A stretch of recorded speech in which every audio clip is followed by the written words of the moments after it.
మత్తయి సువార్త 25వ అధ్యాయంలో పరలోక రాజ్యము తమ దివిటీలు పట్టుకొని పెండ్లి కుమారుణ్ణి ఎదుర్కొనుటకు బయలుదేరిన 10 మంది కన్యకులను పోలి ఉన్నది.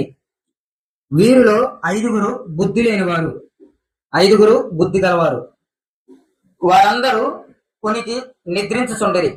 అర్ధరాత్రి వేళ ఇదిగో పెండ్లి కుమారుడు అతనిని ఎదుర్కొనరండని అను కేక వినబడిన. బుద్ధి లేని ఆ కన్యకులు, మా దివిటీలు ఆడిపోవచ్చున్నవి గనుక మీ నూనెలో కొంచెము మాకీయుడని బుద్ధిగా వారిని అడిగిరి. అందుకు బుద్ధిగా కన్యకులు, మాకును మీకును ఇది చాలదేమో, మీరు అమ్మవారి వద్దకు పోయి కొనుక్కొనుడని చెప్పిరి. వారు కొనుక్కోబోచుండగా పెండ్లి కుమారుడు వచ్చెను. అప్పుడు సిద్ధపడి ఉన్నవారు అతనితో కూడా పెండ్లి విందుకి లోపలికి పోయిరి. అంతటా తలుపు వేయబడెను. ఆ తరువాత తక్కిన కన్యకులు వచ్చి, అయ్యా మాకు తలుపు తీయమని అడగగా, అతడు మిమ్ము నెరగనని మీతో నిశ్చయముగా చెప్పుచున్నాను.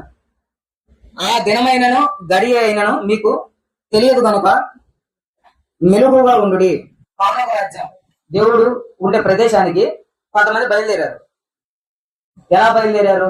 యేసు ప్రభు సత్యమని, మార్గమని, జీవమని, ఆయన తప్ప వేరే దారి లేదు, సృష్టికర్తను కలుసుకుంటారు కానీ నిజాన్ని తెలుసుకొని బయలుదేరారు.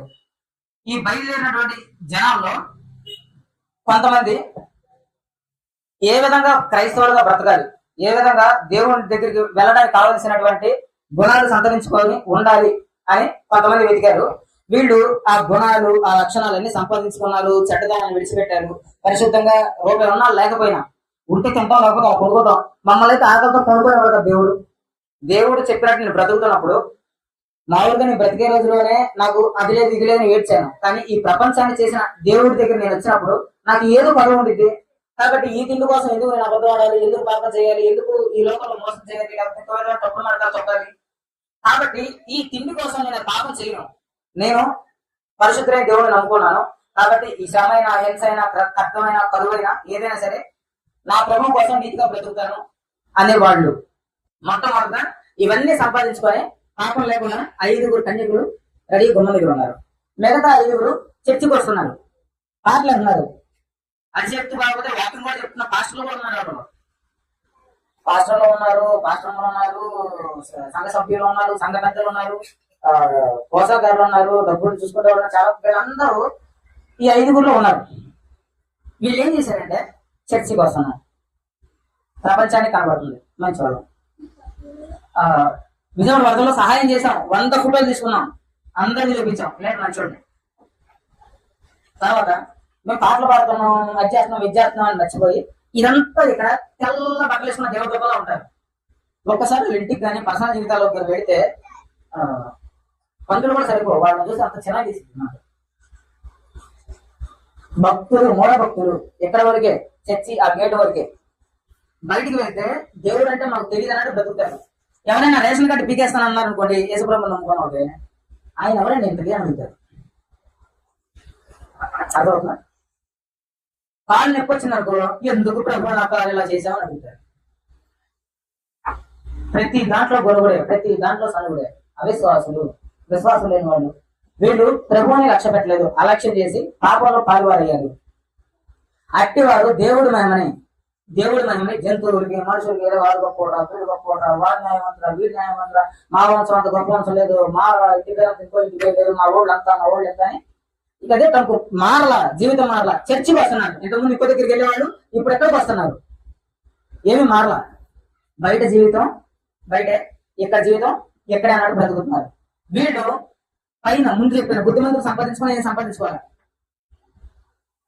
ఒకళ్ళ గురించి టైం వచ్చింది, వెళ్ళుకున్నారు. ప్రభు యేసుక్రీస్తు వారు వచ్చే సమయం ఉంది. వస్తున్నప్పుడు వీళ్ళందరూ వాళ్ళ స్వగుణాలు పట్టుకుని అందరూ రెడీగా ప్రభు చేస్తారులే, మమ్మల్ని తీసుకెళ్ళిపోతారులే అని అజాగ్రత్తగా వీళ్ళు ప్రభు వస్తున్నారు. వచ్చేటప్పుడు ప్రభా మమ్మల్ని మన్నించు, మమ్మల్ని క్షమించు, మా అతిక్రమాలు క్షమించు, మా పాప చేసిన ప్రతి పాపాన్ని గుర్తు చేయి ప్రభా, ప్రతి పాపాన్ని క్షమించు ప్రభా, నేను చేశాను ప్రభా క్షమించని క్షమాపణ వేడుకుంటూనే ఉంటారు. క్షమాపణ వేడుకొని సద్గుణాన్ని పుట్టుకుంటూ ఉంటారు, మనశాంతిగా ఉంటారు. ప్రభుత్వం ఇవన్నీ విడిచిపెడతారు, లోకాన్ని విడిచిపెడతారు. వీళ్ళందరూ ఒక విధంగా ఉన్నారు కదా. ఈలోపు ఈ 5 వచ్చి, అయ్యా మీరు చాలా మంచి పనులు చేశారంట కదా, అంటే మన భోజనాలు పెట్టే దగ్గర 100 మంది వచ్చాను అనుకో, రెండో వాడి దగ్గరికి వెళ్ళి కొంచెం జరగవాలి నుంచుంటా, అదేనా కొంచెం జరగవాలి నుంచుంటా, నుంచోనిస్తారా?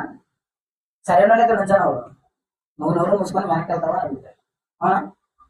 అలాగా వీళ్ళు వచ్చి నుంచొని అక్కడ మీరు చేసిన మంచి పనులు ఉన్నాయి కదా, మిమ్మల్ని రాణిస్తారు కదా, వచ్చినప్పుడు మీరు చేపట్టుకుంటారా, మా లోపలికి లాక్కెళ్ళిపోరా ఇందులోకి ప్రభుత్వం ఆనందించడానికి అని నుంచున్నారు అనుకో, అది పాపం అయింది.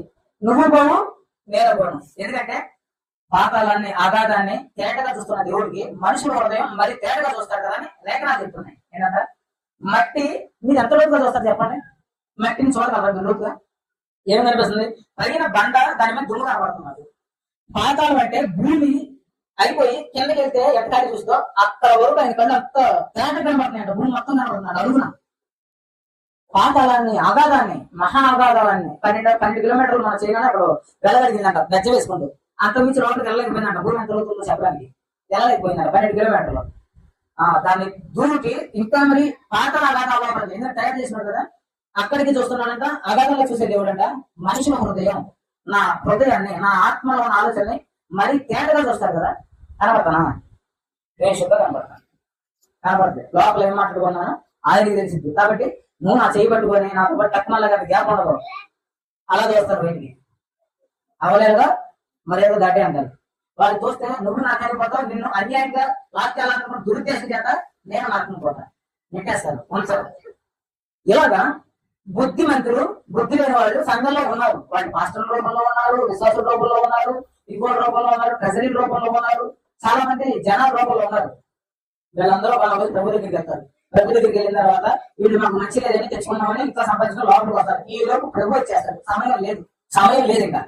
వాళ్ళు వెళ్ళారు, ఏదో ఎవరికో మంచిపోయి కదా నిజంగా సమయం లేదు. ఈ రోజు ప్రభు వచ్చేసాడు. ద్వారా తెరవబడి ప్రభుతో పాటు ఈ మంచి సంఘం అంతా వెళ్ళిపోయింది. వాళ్ళు లోపలికి వెళ్ళడం తరచు పడి మరేశారు. ఈ రోజు వాళ్ళు వచ్చారు, అయ్యా తలుపు దివా లోపలికి వస్తారంటే మీరెవరో నాకు తెలియదు, ఎక్కడ నుంచి కొండి అని ఒక మాట పడింది. ఆ కొండి అనే వాళ్ళలో నువ్వు నేను ఉంటే, ఆ కొండి అనే వాళ్ళలో నువ్వు నేను ఉంటే నరకానికి కదా. నరకం వారి కొడుకు చదువు అగ్ని ఆడదంటే మాట్లాడుకొని వెళ్ళిపోతున్నావు కానీ చిన్న విషయం కాదు. ఆ రాయడాన్ని కట్టించడానికి ఏదో పూర్ణ మేకలో భరించి ఎక్కడో తీసుకొచ్చుకోవాలి కాదు. ఏదో చేస్తే ఆ జీవంలో ఇద్దరు కానీ ప్రపంచాన్ని చేసే దేవుడు చేసే దేవుడే భూమికి మంచి దారి పెట్టాలంటే నరకం చిన్నది కాదు. కాబట్టి బుద్ధులు చేశారు, సిద్ధుల్లో నూనె నింపుకున్నారు. అది ఒక ఎరువుగా ఉంటుంది. ఆ నూనె ప్రవేశిస్తున్న శరీరం, నేను మార్గాన్ని, నేను సత్యాన్ని, నేను జీవనాడే ఆయన రక్తాన్ని సంపూరించుకున్నాడు. ఆ రక్తాన్ని మనుషులు తెలియించింది. కాబట్టి మన ఆదివారం ప్రతి కష్టపడ ఆయన శరీరాన్ని ఆయన రక్తాన్ని కాదు. ఎందుకంటే నా పాపంగా గ్రహించాలి దేశం పాలనే కావాలని మాట్లాడి తీసుకుంటాను. బుద్ధిమంతుడు ఆయన రక్తాన్ని సంపాదించుకుంటే ఆయన శరీరాన్ని సంపాదించుకుంటారు. పాపాన్ని విడిచిపెట్టారు, క్రమంలో చేస్తారు. బుద్ధిమంతులు చచ్చిపోతారు, పక్కన పడతారు, బయటపెట్టారు, గుడ్లు పెడతారు, వైనాశాలు పోకుంటారు, విజయాలు పెడతారు, దుకాణాలు పెడతారు, విధానాలు పెడతారు, చర్చలు చేస్తారు, పాపంగా బయటకు ఉంటారు. మళ్ళా నచ్చేదా మనకొస్తే ఈ రూపాయలు వస్తాయి మాకు తెలియదు.